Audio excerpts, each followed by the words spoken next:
মসজিদে কুবা এটি ইসলামের ইতিহাসের প্রথম মসজিদ। এই মসজিদে 2 রাকাত নামাজ আদায় করলে একটি ওমরার সওয়াব পাওয়া যায়। মহানবী হযরত মুহাম্মদ সাল্লাল্লাহু আলাইহি ওয়াসাল্লামের নিজে হাতে গড়া এই মসজিদের ইতিহাস এবং বর্তমান চিত্র আপনাদের মাঝে তুলে ধরব এই ভিডিওতে।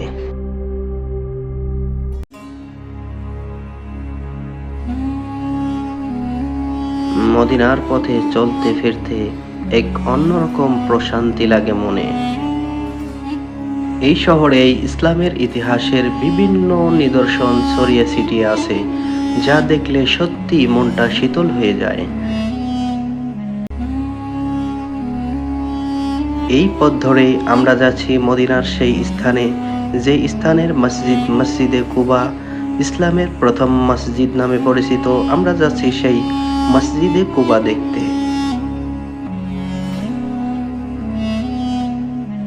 চলতে চলতেই সামনে পড়ল কুবা মসজিদের পাশেই একটি পুরানো সেই ইসলামের ইতিহাসের সেই নিদর্শনীয় একটি মসজিদ।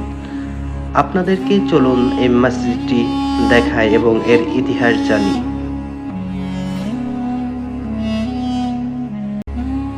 এটি বনি আনিফ মসজিদ। আপনারা দেখতে পাচ্ছেন এই মসজিদটির ছাদ নেই, এটি প্রথম থেকেই ছাদবিহীন মসজিদ। বর্তমানে এটিকে ছাদ করার জন্য সৌদি সরকার পদক্ষেপ নিয়েছেন। রাসূলুল্লাহ সাল্লাল্লাহু আলাইহি ওয়াসাল্লাম মক্কা থেকে যখন হিজরত করেন, তখন এই স্থানেই রাসূলুল্লাহ সাল্লাল্লাহু আলাইহি ওয়াসাল্লাম সর্বপ্রথম নেমে এখানেই 2 রাকাত ফজরের নামাজ আদায় করেছিলেন। আর এই কারণেই এই মসজিদটি মসজিদে ফজর নামে পরিচিত। এটি কুবা মসজিদের পাশেই। এখান থেকে কুবা মসজিদ পায়ে হেঁটে গেলে প্রায় 8 থেকে 10 মিনিট সময় লাগে।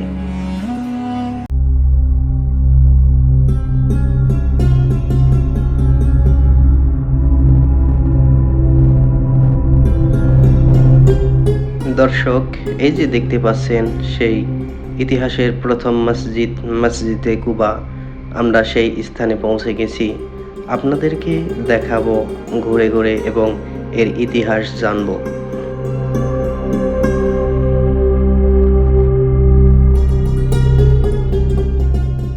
দেখুন দর্শক, এই সেই মসজিদ, যে মসজিদ রাসূলুল্লাহ সাল্লাল্লাহু আলাইহি ওয়াসাল্লাম মক্কা থেকে হিজরত করে এসে এই কুবা নামক এই স্থানে এসে রাসূলুল্লাহ সাল্লাল্লাহু আলাইহি ওয়াসাল্লাম সর্বপ্রথম এই মসজিদটি তৈরি করেন।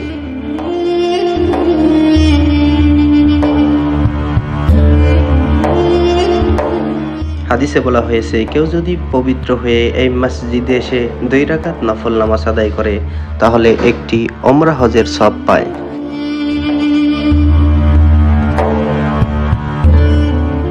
ইসলামী ইতিহাসের প্রথম মসজিদ।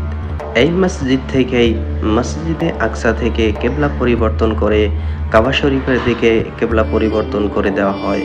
সেই কারণে কেবলাতাইন মসজিদও এটিকে বলা হয়, অর্থাৎ 2 কেবলার মসজিদ।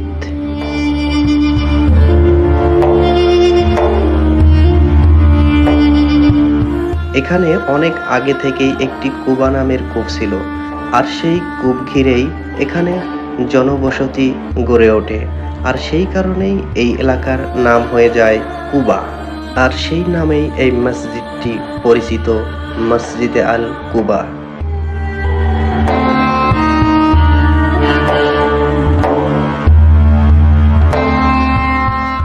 মসজিদে কুবা দেখুন, এটির চতুর্পাশ দিয়ে খেজুর গাছ সহ বিভিন্ন গাছ লাগানো হয়েছে এবং এখানে অনেক পর্যটকরা আসেন এবং 2 রাকাত নফল নামাজ আদায় করেন, কেউ বেশিও করেন।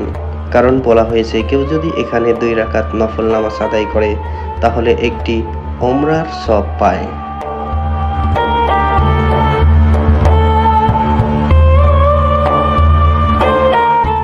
যখন প্রিয়নবী হযরত মুহাম্মদ সাল্লাল্লাহু আলাইহি ওয়াসাল্লাম মক্কা থেকে হিজরত করে মদিনায় আসেন, তখন তিনি সর্বপ্রথম এখানে অবস্থান করেন আর এখানেই নিজের হাতে এই মসজিদের ভিত্তি স্থাপন করেন।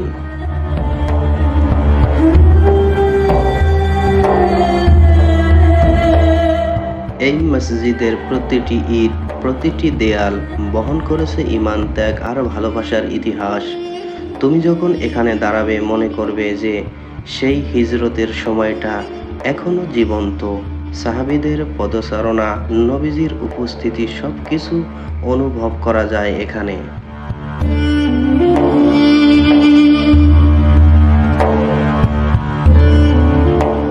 যদি তুমি মদিনায় আসো তাহলে এই পবিত্র জায়গাটি যেন ভুলে যেও না, কারণ এটি শুধু একটি নিদর্শনের স্থানই নয়, এটি জান্নাতের পথের একটি বিশেষ দরজাও বলা যেতে পারে।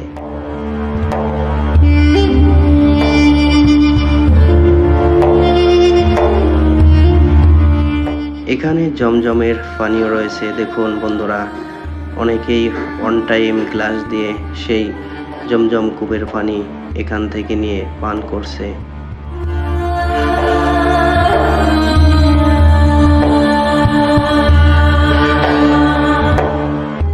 নবীজির নিজ হাতে গড়া এই মসজিদে প্রতিদিন শত শত মানুষ আসে এবং যায়।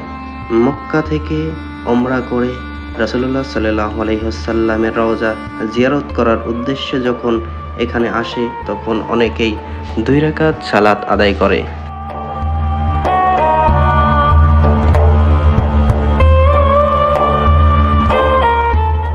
এই দুনিয়াতে যতগুলো মসজিদ আছে তার ভিতরে এই মসজিদটি 4র্থ নম্বরে রয়েছে, কারণ সর্বপ্রথম মর্যাদার দিক দিয়ে সর্বপ্রথম সবচেয়ে বেশি যে মর্যাদাপূর্ণ মসজিদ সেটি হচ্ছে মসজিদে হারাম অর্থাৎ কাবা শরীফ, এবং দ্বিতীয় নম্বরে যেটি রয়েছে সেটি হচ্ছে মসজিদে নববী অর্থাৎ মদিনা শরীফ, এবং 3 নম্বরে রয়েছে মসজিদে আকসা যেটি ফিলিস্তিনে অবস্থিত, এবং 4র্থ নম্বরে রয়েছে এই মসজিদে আল কুবা।